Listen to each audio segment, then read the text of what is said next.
Smedley Darlington Butler, born Westchester, Pennsylvania, July 30, 1881. Educated, Haverford School. Married Ethel C. Peters of Philadelphia, June 30, 1905. Awarded two Congressional Medals of Honor: one, capture of Vera Cruz, Mexico, 1914; two, capture of Fort Riviere, Haiti, 1917. Distinguished Service Medal, 1919. Major General, United States Marine Corps. Retired October 1, 1931. On leave of absence to act as Director of Department of Safety, Philadelphia, 1932. Lecturer, 1930s. Republican candidate for Senate, 1932. Died at Naval Hospital, Philadelphia, June 21, 1940. For more information about Major General Butler, contact United States Marine Corps. Chapter I. War is a Racket. War is a racket. It always has been. It is possibly the oldest, easily the most profitable, surely the most vicious. It is the only one international in scope. It is the only one in which the profits are reckoned in dollars and the losses in lives. A racket is best described, I believe, as something that is not what it seems to the majority of the people. Only a small inside group knows what it is about. It is conducted for the benefit of the very few, at the expense of the very many. Out of war a few people make huge fortunes. In the World War I, a mere handful garnered the profits of the conflict. At least 21,000 new millionaires and billionaires were made in the United States during the World War. That many admitted their huge blood gains in their income tax returns. How many other war millionaires falsified their tax returns no one knows. How many of these war millionaires shouldered a rifle? How many of them dug a trench? How many of them knew what it meant to go hungry in a rat-infested dugout? How many of them spent sleepless, frightened nights ducking shells and shrapnel and machine-gun bullets? How many of them parried a bayonet thrust of an enemy? How many of them were wounded or killed in battle? Out of war nations acquire additional territory, if they are victorious. They just take it. This newly acquired territory promptly is exploited by the few, the self-same few who wrung dollars out of blood in the war. The general public shoulders the bill. And what is this bill? This bill renders a horrible accounting. Newly placed gravestones, mangled bodies, shattered minds, broken hearts and homes, economic instability, depression, and all its attendant miseries, backbreaking taxation for generations and generations. For a great many years, as a soldier, I had a suspicion that war was a racket. Not until I retired to civil life did I fully realize it. Now that I see the international war clouds gathering, as they are today, I must face it and speak out. Again they are choosing sides. France and Russia met and agreed to stand side by side. Italy and Austria hurried to make a similar agreement. Poland and Germany cast sheep eyes at each other, forgetting for the nonce, one unique occasion, their dispute over the Polish corridor. The assassination of King Alexander of Jugoslavia complicated matters. Jugoslavia and Hungary, long bitter enemies, were almost at each other's throats. Italy was ready to jump in, but France was waiting. So was Czechoslovakia. All of them are looking ahead to war. Not the people.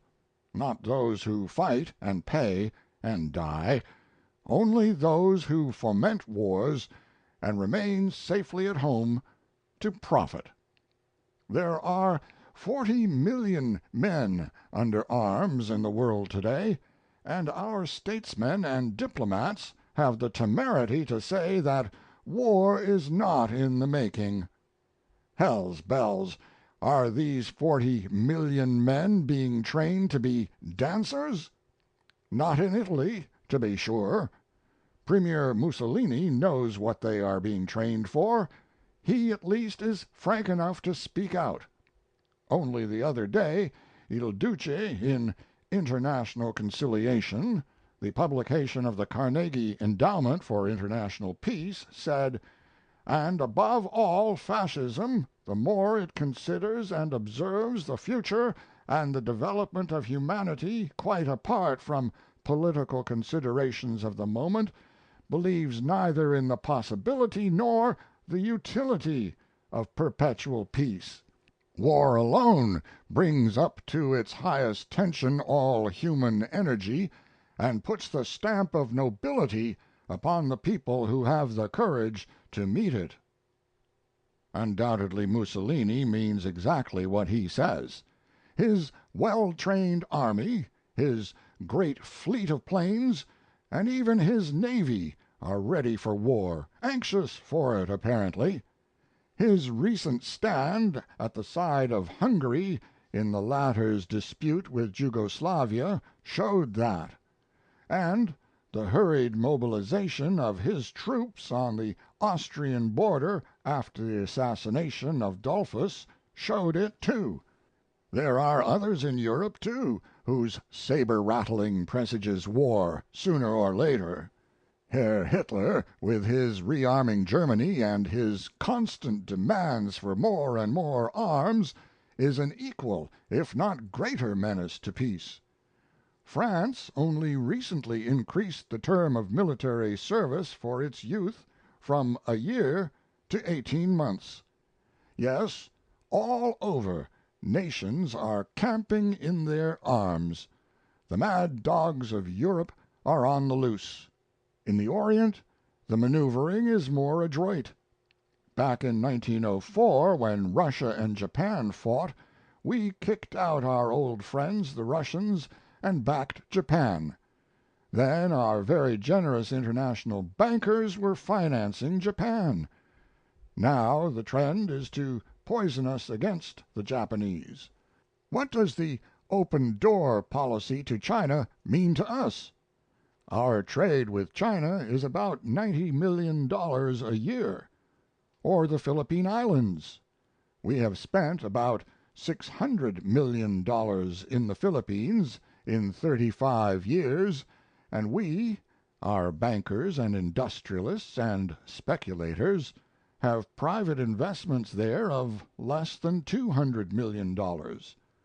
Then, to save that China trade of about $90,000,000, or to protect these private investments of less than $200,000,000 in the Philippines, we would be all stirred up to hate Japan and go to war, a war that might well cost us tens of billions of dollars, hundreds of thousands of lives of Americans, and many more hundreds of thousands of physically maimed and mentally unbalanced men. Of course, for this loss there would be a compensating profit. Fortunes would be made. Millions and billions of dollars would be piled up by a few: munitions makers, bankers, ship builders, manufacturers, meat packers, speculators. They would fare well. Yes, they are getting ready for another war. Why shouldn't they? It pays high dividends.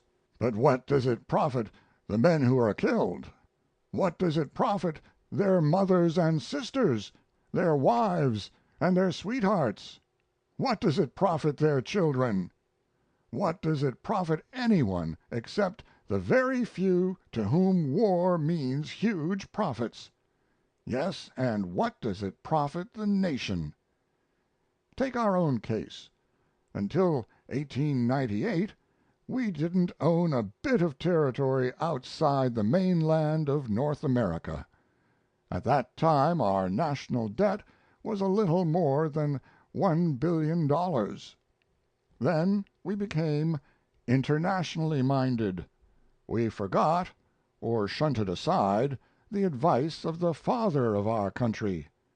We forgot George Washington's warning about entangling alliances. We went to war. We acquired outside territory.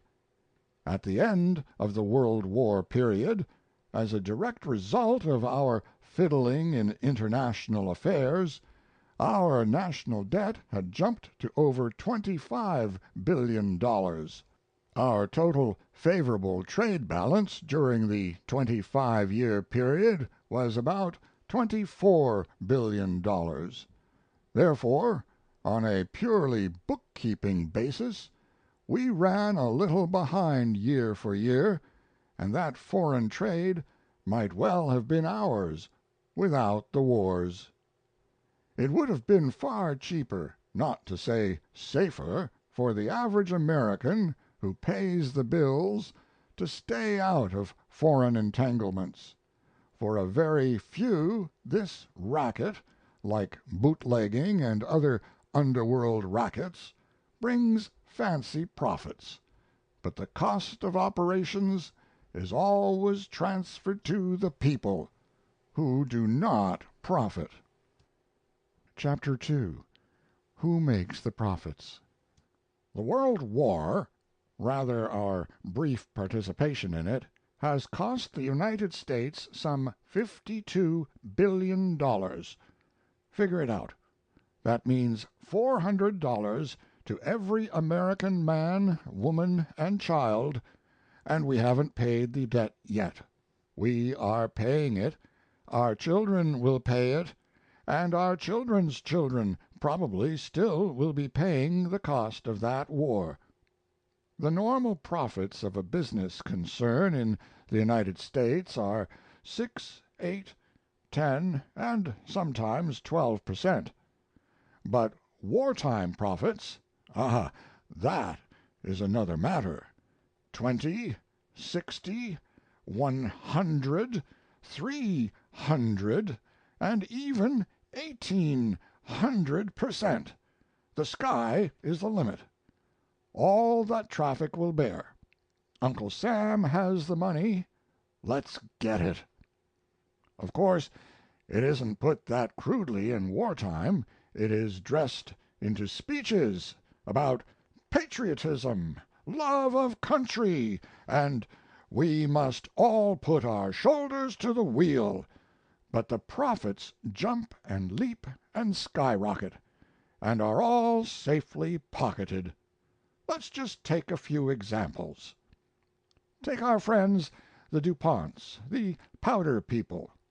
Didn't one of them testify before the Senate committee recently that their powder won the war, or saved the world for democracy, or something? How did they do in the war?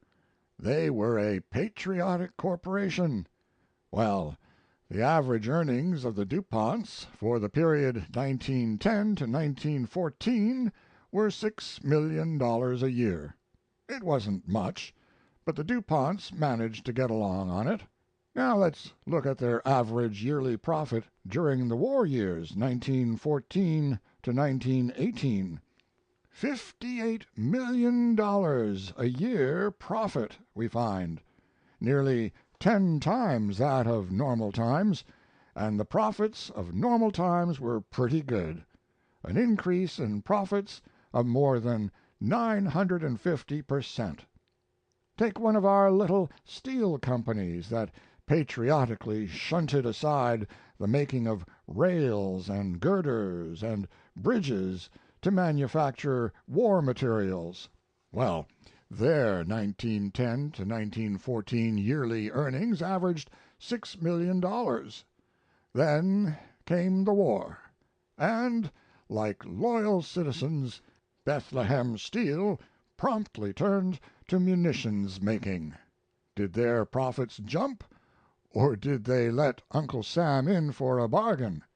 Well, their 1914 to 1918 average was $49 million a year. Or let's take United States Steel. The normal earnings during the 5 year period prior to the war were $105 million a year. Not bad.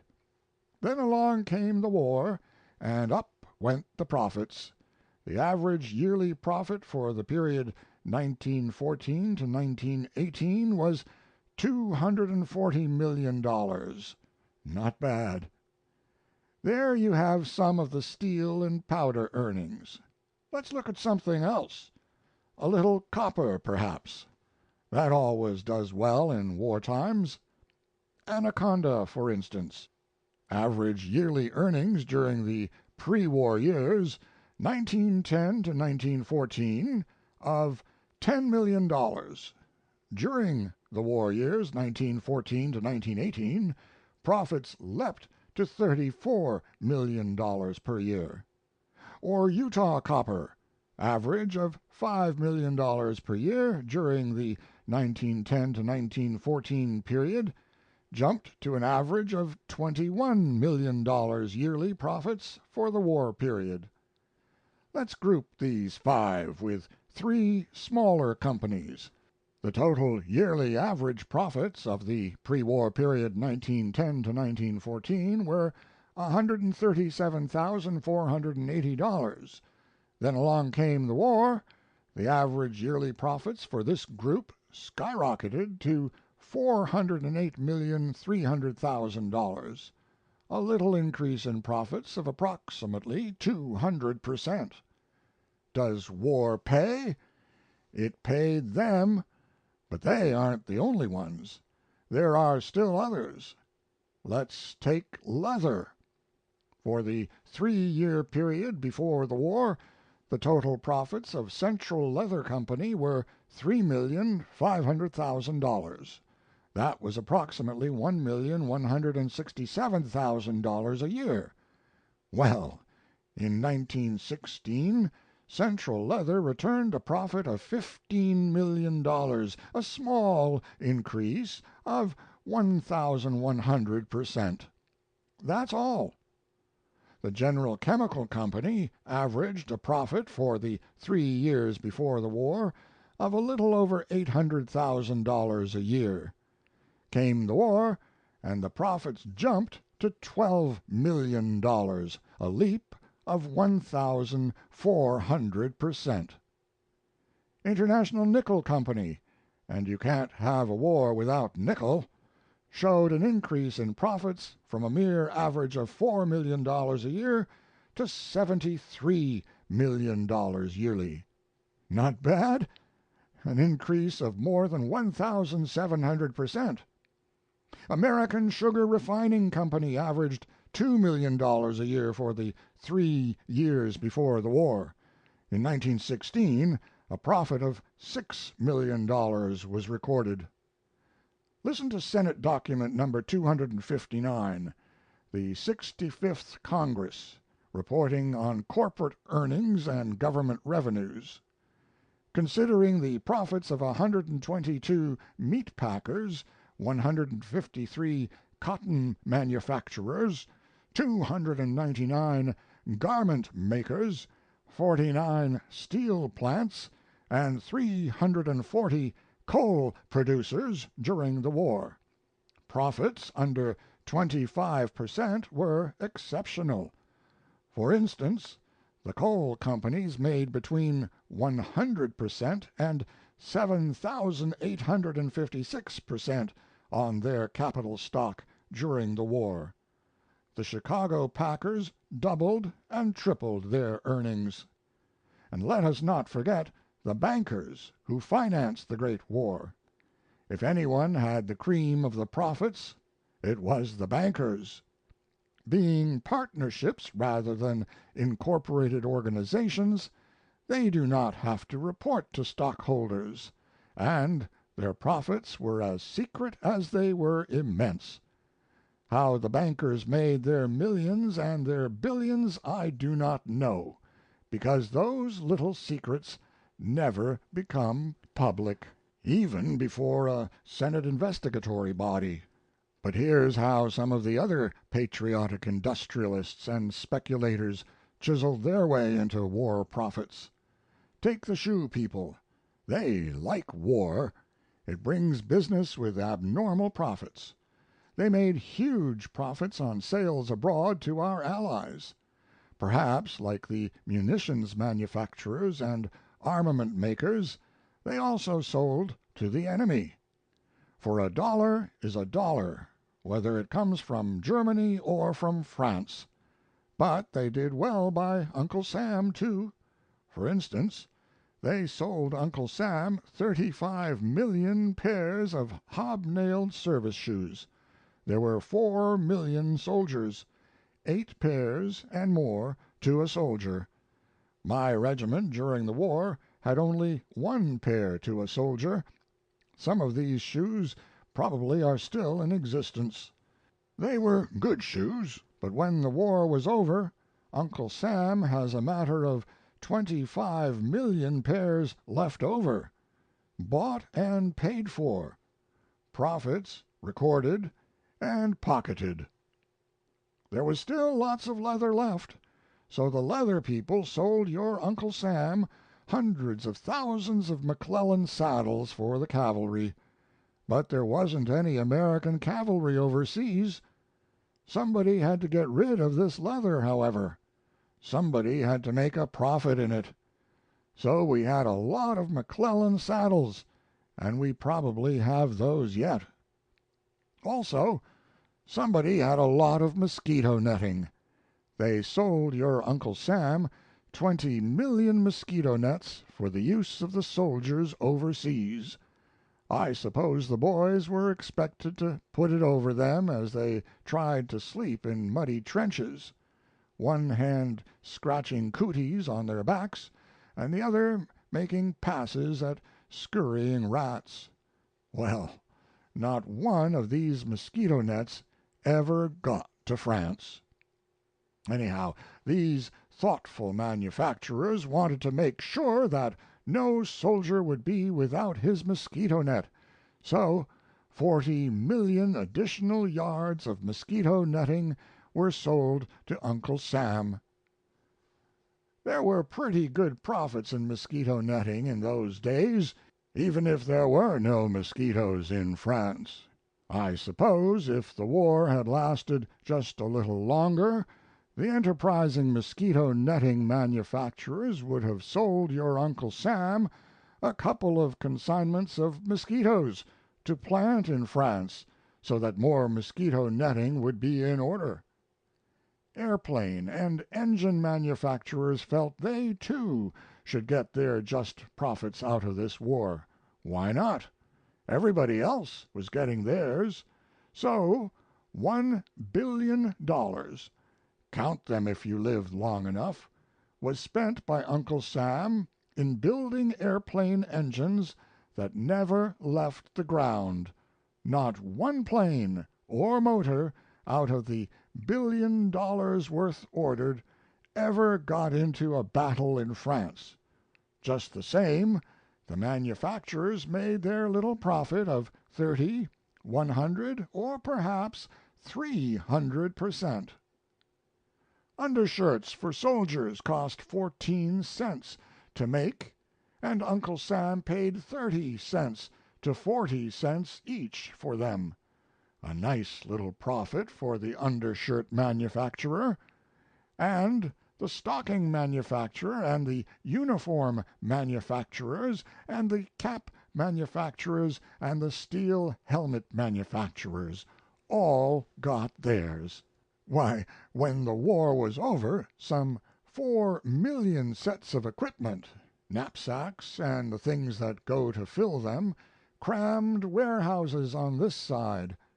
Now they are being scrapped because the regulations have changed the contents, but the manufacturers collected their wartime profits on them, and they will do it all over again the next time.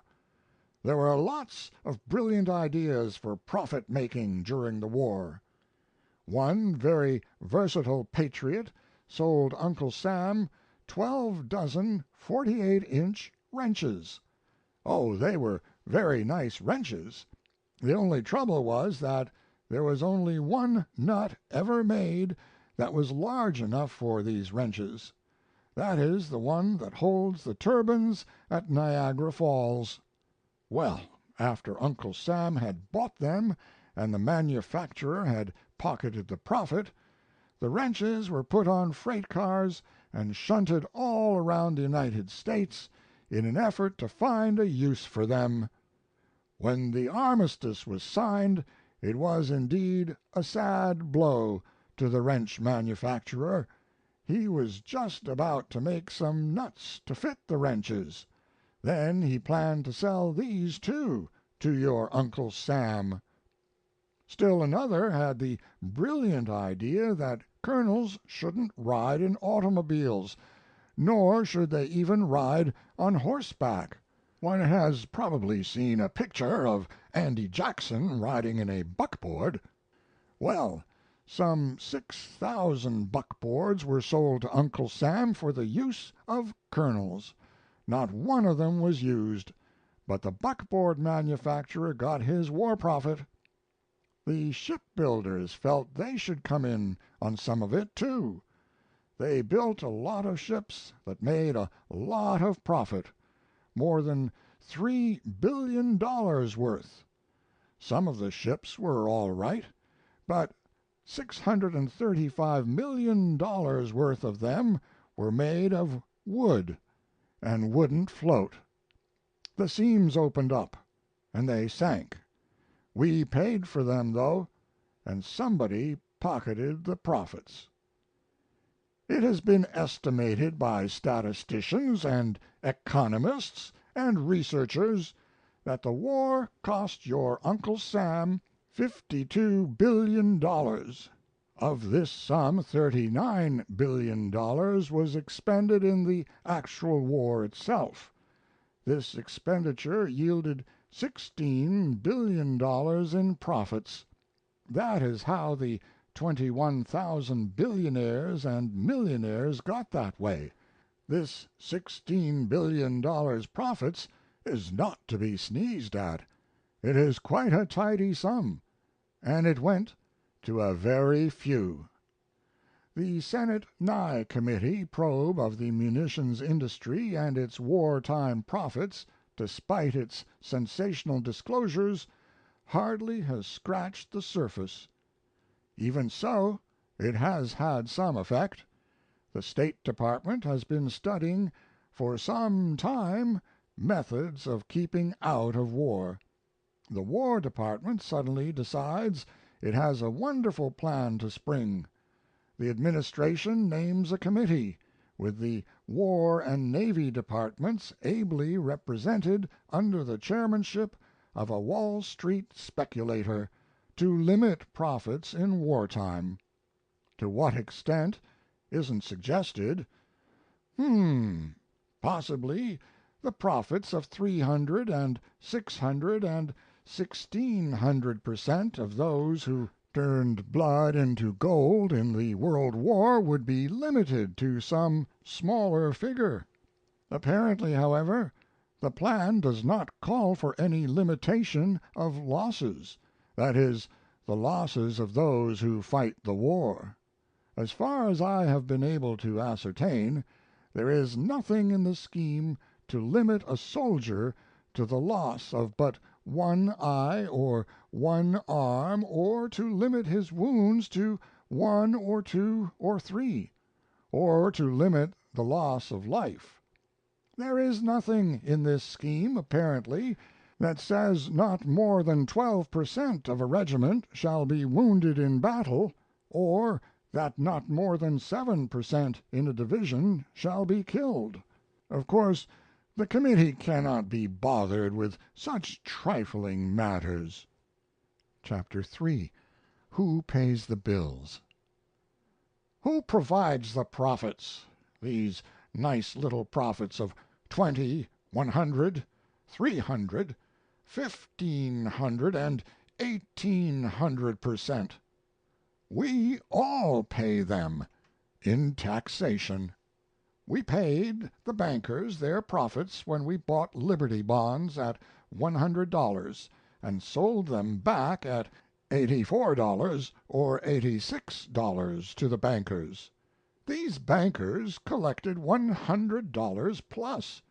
It was a simple manipulation. The bankers control the security marts. It was easy for them to depress the price of these bonds. Then all of us, the people, got frightened and sold the bonds at $84 or $86. The bankers bought them. Then these same bankers stimulated a boom and government bonds went to par and above. Then the bankers collected their profits. But the soldier pays the biggest part of the bill. If you don't believe this, visit the American cemeteries on the battlefields abroad, or visit any of the veterans' hospitals in the United States. On a tour of the country, in the midst of which I am at the time of this writing, I have visited 18 government hospitals for veterans. In them are a total of about 50,000 destroyed men. Men who were the pick of the nation 18 years ago. The very able chief surgeon at the government hospital at Milwaukee, where there are 3,800 of the living dead, told me that mortality among veterans is 3 times as great as among those who stayed at home. Boys with a normal viewpoint were taken out of the fields and offices and factories and classrooms and put into the ranks. There they were remolded. They were made over. They were made to about face, to regard murder as the order of the day. They were put shoulder to shoulder, and, through mass psychology, they were entirely changed. We used them for a couple of years, and trained them to think nothing at all of killing or of being killed. Then, suddenly, we discharged them and told them to make another about face. This time they had to do their own readjustment. Sans without mass psychology, sans officers' aid and advice, and sans nation-wide propaganda. We didn't need them any more, so we scattered them about without any 3-minute or Liberty Loan speeches or parades. Many, too many of these fine young boys are eventually destroyed mentally because they could not make that final about face alone. In the government hospital in Marion, Indiana, 1,800 of these boys are in pens, 500 of them in a barracks with steel bars and wires all around outside the buildings and on the porches. These already have been mentally destroyed. These boys don't even look like human beings. Oh, the looks on their faces! Physically, they are in good shape. Mentally, they are gone. There are thousands and thousands of these cases, and more are coming in all the time. The tremendous excitement of the war, the sudden cutting off of that excitement, the young boys couldn't stand it. That's a part of the bill. So much for the dead. They have paid their part of the war profits. So much for the mentally and physically wounded. They are paying now their share of the war profits. But the others paid too. They paid with heartbreaks when they tore themselves away from their firesides and their families to don the uniform of Uncle Sam, on which a profit had been made. They paid another part in the training camps where they were regimented and drilled while others took their jobs and their places in the lives of their communities.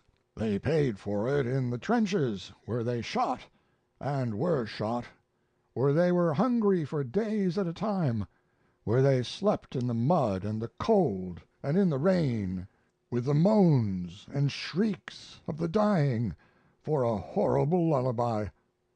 But don't forget, the soldier paid part of the dollars and cents bill, too. Up to and including the Spanish American War, we had a prize system, and soldiers and sailors fought for money. During the Civil War they were paid bonuses, in many instances, before they went into service. The government or states paid as high as $1,200 for an enlistment. In the Spanish American War they gave prize money. When we captured any vessels, the soldiers all got their share. At least they were supposed to.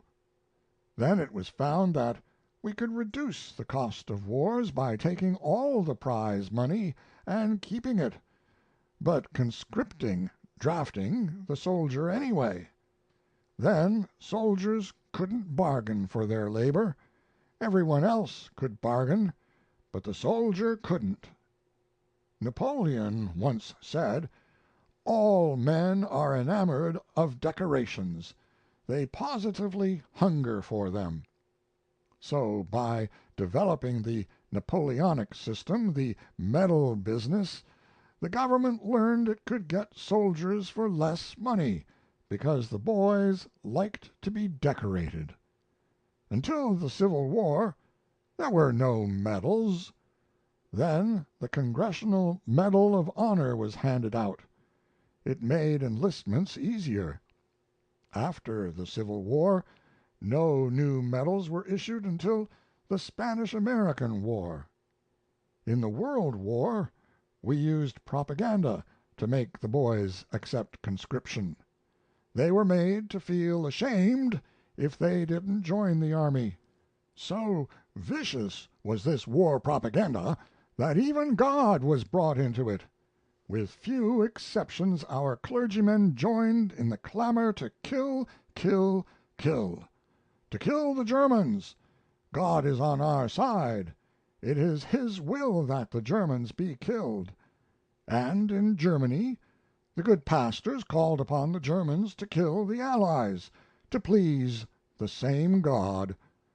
That was a part of the general propaganda, built up to make people war conscious and murder conscious. Beautiful ideals were painted for our boys who were sent out to die. This was the war to end all wars. This was the war to make the world safe for democracy. No one mentioned to them, as they marched away, that their going and their dying would mean huge war profits. No one told these American soldiers that they might be shot down by bullets made by their own brothers here. No one told them that the ships on which they were going to cross might be torpedoed by submarines built with United States patents. They were just told it was to be a glorious adventure. Thus, having stuffed patriotism down their throats, it was decided to make them help pay for the war, too. So we gave them the large salary of $30 a month. All they had to do for this munificent sum was to leave their dear ones behind, give up their jobs, lie in swampy trenches, eat canned willy when they could get it, and kill and kill and kill and be killed. But wait! Half of that wage, just a little more than a riveter in a shipyard or a laborer in a munitions factory safe at home made in a day, was promptly taken from him to support his dependents, so that they would not become a charge upon his community. Then we made him pay what amounted to accident insurance, something the employer pays for in an enlightened state, and that cost him $6 a month. He had less than $9 a month left. Then, the most crowning insolence of all, he was virtually blackjacked into paying for his own ammunition, clothing, and food by being made to buy Liberty Bonds. Most soldiers got no money at all on pay days. We made them buy Liberty Bonds at $100, then we bought them back, when they came back from the war and couldn't find work, at $84 and $86, and the soldiers bought about $2 billion worth of these bonds. Yes, the soldier pays the greater part of the bill. His family pays too. They pay it in the same heartbreak that he does. As he suffers, they suffer. At nights, as he lay in the trenches and watched shrapnel burst about him, they lay home in their beds and tossed sleeplessly, his father, his mother, his wife, his sisters, his brothers, his sons, and his daughters. When he returned home, minus an eye, or minus a leg, or with his mind broken, they suffered too, as much as, and even sometimes more than he. Yes, and they too contributed their dollars to the profits of the munitions makers, and bankers, and shipbuilders, and the manufacturers, and the speculators made. They too bought Liberty Bonds and contributed to the profit of the bankers after the armistice in the hocus pocus of manipulated Liberty Bond prices. And even now the families of the wounded men and of the mentally broken, and those who never were able to readjust themselves, are still suffering and still paying. Chapter 4. How to Smash This Racket. Well, it is a racket, all right. A few profit, and the many pay. But there is a way to stop it. You can't end it by disarmament conferences. You can't eliminate it by peace parleys at Geneva. Well-meaning but impractical groups can't wipe it out by resolutions. It can be smashed effectively only by taking the profit out of war. The only way to smash this racket is to conscript capital and industry and labor before the nation's manhood can be conscripted. 1 month before the government can conscript the young man of the nation, it must conscript capital and industry and labor. Let the officers and the directors and the high-powered executives of our armament factories and our munitions makers and our ship builders and our airplane builders and the manufacturers of all the other things that provide profit in wartime, as well as the bankers and the speculators, be conscripted to get $30 a month, the same wage as the lads in the trenches get. Let the workers in these plants get the same wages, all the workers, all presidents, all executives, all directors, all managers, all bankers, yes, and all generals and all admirals and all officers and all politicians and all government office holders, everyone in the nation, be restricted to a total monthly income not to exceed that paid to the soldier in the trenches.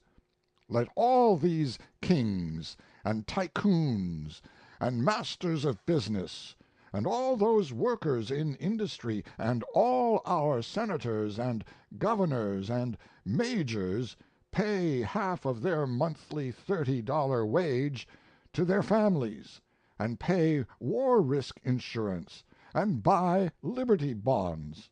Why shouldn't they? They aren't running any risk of being killed, or of having their bodies mangled, or their minds shattered. They aren't sleeping in muddy trenches. They aren't hungry. The soldiers are. Give capital and industry and labor 30 days to think it over, and you will find by that time there will be no war. That will smash the war racket. That and nothing else. Maybe I am a little too optimistic. Capital still has some say. So capital won't permit the taking of the profit out of war until the people, those who do the suffering and still pay the price, make up their minds that those they elect to office shall do their bidding and not that of the profiteers. Another step necessary in this fight to smash the war racket is the limited plebiscite to determine whether a war should be declared. A plebiscite not of all the voters, but merely of those who would be called upon to do the fighting and dying. There wouldn't be very much sense in having a 76-year-old president of a munitions factory, or the flat-footed head of an international banking firm, or the cross-eyed manager of a uniform manufacturing plant, all of whom see visions of tremendous profits in the event of war, voting on whether the nation should go to war or not. They never would be called upon to shoulder arms, to sleep in a trench, and to be shot. Only those who would be called upon to risk their lives for their country should have the privilege of voting to determine whether the nation should go to war. There is ample precedent for restricting the voting to those affected.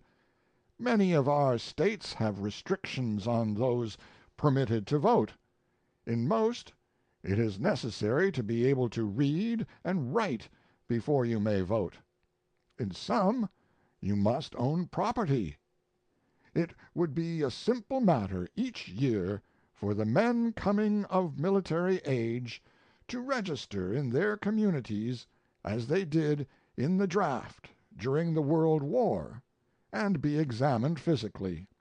Those who could pass, and who would therefore be called upon to bear arms in the event of war, would be eligible to vote in a limited plebiscite. They should be the ones to have the power to decide, and not a Congress few of whose members are within the age limit, and fewer still of whom are in physical condition to bear arms. Only those who must suffer should have the right to vote. A third step in this business of smashing the war racket is to make certain that our military forces are truly forces for defense only. At each session of Congress the question of further naval appropriations comes up. The swivel-chair admirals of Washington, and there are always a lot of them, are very adroit lobbyists, and they are smart. They don't shout that "we need a lot of battleships to war on this nation or that nation." Oh, no. First of all, they let it be known that America is menaced by a great naval power. Almost any day these admirals will tell you the great fleet of this supposed enemy will strike suddenly and annihilate 125,000,000 people, just like that. Then they begin to cry for a larger navy. For what? To fight the enemy? Oh, my, no. Oh, no. For defense purposes only.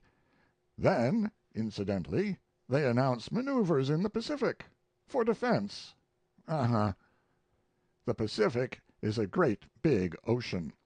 We have a tremendous coastline on the Pacific. Will the maneuvers be off the coast, 200 or 300 miles? Oh, no. The maneuvers will be 2,000, yes, perhaps even 3,500 miles off the coast.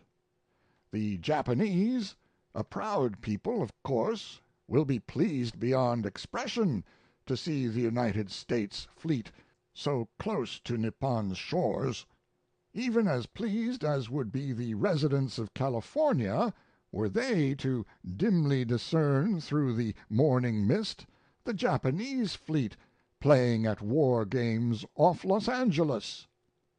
The ships of our Navy, it can be seen, should be specifically limited by law to within 200 miles of our coastline. Had that been the law in 1898, the Maine would never have gone to Havana Harbor. She never would have been blown up. There would have been no war with Spain with its attendant loss of life. 200 miles is ample, in the opinion of experts, for defense purposes. Our nation cannot start an offensive war if its ships can't go further than 200 miles from the coastline.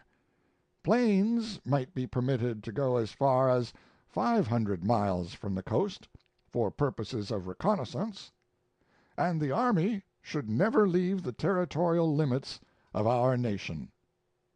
To summarize, 3 steps must be taken to smash the war racket.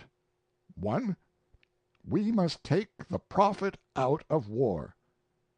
2. We must permit the youth of the land who would bear arms to decide whether or not there should be war. 3. We must limit our military forces to home defense purposes. Chapter 5. To Hell with War. I am not a fool as to believe that war is a thing of the past. I know the people do not want war, but there is no use in saying we cannot be pushed into another war. Looking back, Woodrow Wilson was reelected president in 1916 on a platform that he had kept us out of war, and on the implied promise that he would keep us out of war. Yet, 5 months later, he asked Congress to declare war on Germany. In that 5-month interval, the people had not been asked whether they had changed their minds. The 4 million young men who put on uniforms and marched or sailed away were not asked whether they wanted to go forth to suffer and die. Then what caused our government to change its mind so suddenly? Money. An Allied commission, it may be recalled, came over shortly before the war declaration and called on the President. The President summoned a group of advisers. The head of the commission spoke. Stripped of its diplomatic language, this is what he told the President and his group. There is no use kidding ourselves any longer. The cause of the Allies is lost. We now owe you, American bankers, American munitions makers, American manufacturers, American speculators, American exporters, $5 or $6 billion. If we lose, and without the help of the United States we must lose, we, England, France, and Italy, cannot pay back this money, and Germany won't. So, had secrecy been outlawed as far as war negotiations were concerned, and had the press been invited to be present at that conference, or had radio been available to broadcast the proceedings, America never would have entered the World War.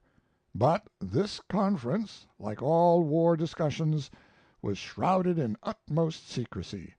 When our boys were sent off to war, they were told it was a war to make the world safe for democracy and a war to end all wars.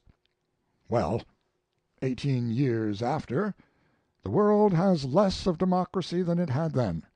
Besides, what business is it of ours whether Russia or Germany or England or France or Italy or Austria live under democracies or monarchies, whether they are fascists or communists? Our problem is to preserve our own democracy. And very little, if anything, has been accomplished to assure us that the World War was really the war to end all wars.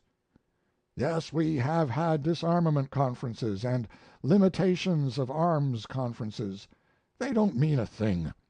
One has just failed. The results of another have been nullified. We send our professional soldiers and our sailors and our politicians and our diplomats to these conferences, and what happens? The professional soldiers and sailors don't want to disarm. No admiral wants to be without a ship. No general wants to be without a command. Both mean men without jobs. They are not for disarmament. They cannot be for limitations of arms. And at all these conferences, lurking in the background, but all powerful just the same, are the sinister agents of those who profit by war. They see to it that these conferences do not disarm or seriously limit armaments. The chief aim of any power at any of these conferences has not been to achieve disarmament to prevent war, but rather to get more armament for itself, and less for any potential foe. There is only one way to disarm with any semblance of practicability. That is for all nations to get together and scrap every ship, every gun, every rifle, every tank, every warplane. Even this, if it were possible, would not be enough.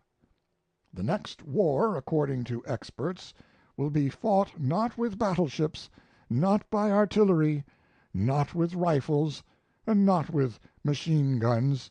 It will be fought with deadly chemicals and gases. Secretly, each nation is studying and perfecting newer and ghastlier means of annihilating its foes wholesale. Yes, ships will continue to be built, for the shipbuilders must make their profits, and guns still will be manufactured, and powder and rifles will be made, for the munitions makers must make their huge profits, and the soldiers, of course, must wear uniforms, for the manufacturer must make their war profits too. But victory or defeat will be determined by the skill and ingenuity of our scientists. If we put them to work making poison gas and more fiendish mechanical and explosive instruments of destruction, they will have no time for the constructive job of building greater prosperity for all peoples. By putting them to this useful job, we can all make more money out of peace than we can out of war, even the munitions makers. So I say, to hell with war. End of Chapter 5, To Hell with War, and end of War is a Racket by Major General Smedley Butler. Read by John Greenman.